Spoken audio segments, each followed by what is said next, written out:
اليوم غنوجد معكم مسيمنات اولا رغايف حلوين في الفران بالكريم باتيسير، كيجيو لذاذ بزاف ومقرمشين. خاصكم ضروري تجربوا هذه الوصفه حيت كتجي لذيذه. وإلا كنتو اول مره كتشوفوني فمرحبا بكم. اول حاجه كناخذ 4 الكيسان ديال الدقيق، ساشي ديال الفانيلي اللي كيوزن 8 غرام، شويه ديال الملح، 2 معالق ديال الزيت، ومعلقه كبيره ديال الزبده، ونص معلقه صغيره ممسوحه ديال خميره الحلويات. وكنجمع العجينه بالماء دافي. خدات ليا 2 كيسان ديال الماء، كتبقى كميه الماء على حسب نوعيه الدقيق. كنخلي العجينه ترتاح نص ساعه تقريبا.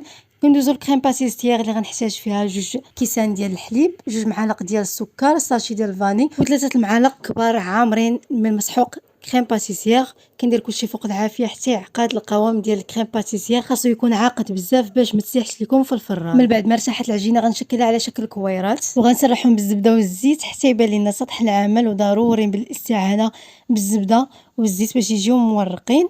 صافي كنشكلهم هكذا على شكل مربع، وكل مربع كنسرحو وكنقسمو على 4، وكل مربع كندير فيه معلقه كبيره ديال الكريم باتيسير وكنسدهم بهذه الطريقه. تقدروا ديروا هذا الشكل كيف ما تقدروا ديروا الشكل الثاني اللي غتشوفوه في لا فيديو. وقبل ما ندخل من الفران دهنت الوجه ديالهم بالزيت مع شويه ديال التحميره باش يجيو محمرين. وبالنسبه للفران كنكون مسخناه على 200 درجه. غتلقاو بزاف ديال الملاحظات ضروري تقراوهم اسفل الفيديو. من بعد ما خرجتهم من الفران دهنتهم بشويه ديال العسل مع النكهه ديال الزهر.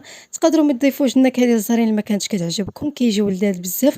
وتزينوهم باللوز محمر وبالصحه والراحه.